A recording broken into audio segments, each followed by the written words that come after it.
শহরের নতুন প্রাণকেন্দ্র পূর্বাচল। সেই পূর্বাচলের ১ নম্বর সেক্টরে আমার পেছনের এই প্রায় ৩৮ একরের জায়গাটি মাত্র ১০ লাখ টাকার টোকেন মূল্যে ২০১৯ সালে বাংলাদেশ সরকার দিয়ে দেয় ক্রিকেট বোর্ডকে। এই জমি প্রদানের উদ্দেশ্য ছিল এখানে একটি নতুন স্টেডিয়াম সহ পূর্ণাঙ্গ একটি ক্রিকেট ফ্যাসিলিটিস তৈরি করা। কিন্তু দেখতে দেখতে পার হয়ে গেছে ৭ বছর। বিসিবির চেয়ারে পরিবর্তন হয়েছে ৪ সভাপতির, কিন্তু এই স্টেডিয়ামের বা এই পূর্বাচলের এই জায়গাটির ভাগ্যের কোনো পরিবর্তন হয়নি। কোটি কোটি টাকা খরচ হয়েছে, অনেক পরিকল্পনা হয়েছে কাগজে কলমে, কিন্তু এখনও প্রায় এমন পরিত্যক্ত অবস্থাতেই পড়ে আছে এই বহুমূল্যবান সম্পত্তিটি। ২০১৯ সালে রাজউকের কাছ থেকে জমি বরাদ্দ পাবার পর বিখ্যাত বহুজাতিক প্রতিষ্ঠান পপুলাসের কাছ থেকে মোটা অঙ্কের অর্থ ব্যয়ে স্টেডিয়ামের ব্লুপ্রিন্ট তৈরি করে বিসিবি। কিন্তু ভেন্যুটিকে নৌকার আদলে ডিজাইন করতে গিয়ে বারবার মাস্টার প্ল্যানে পরিবর্তন আনতে হয়, বিলম্ব হয় কাজ শুরু হতে।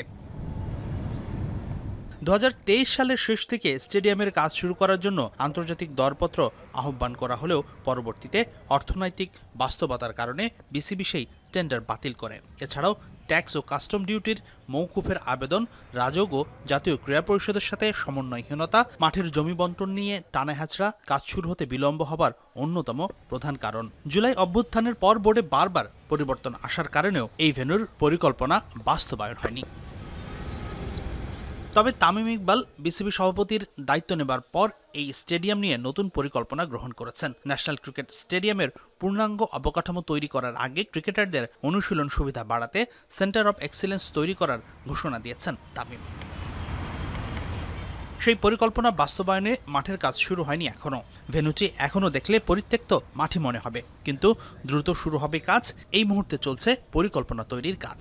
ইতিমধ্যেই ভারতের বেঙ্গালুরুতে দেশটির একাডেমি পরিদর্শন করে এসেছেন তামিম ইকবালের নেতৃত্বে সংশ্লিষ্ট ডিপার্টমেন্টের পরিচালকরা। গত বোর্ড মিটিংয়ে এক্সেলেন্স সেন্টারের কাজ শুরু করার জন্য ১৫০ কোটি টাকা বরাদ্দ দেওয়া হয়েছে। অনানুষ্ঠানিক সূত্রে খবর, এখন কাজ করবে কোন প্রতিষ্ঠান সেটাই চূড়ান্ত হওয়া বাকি।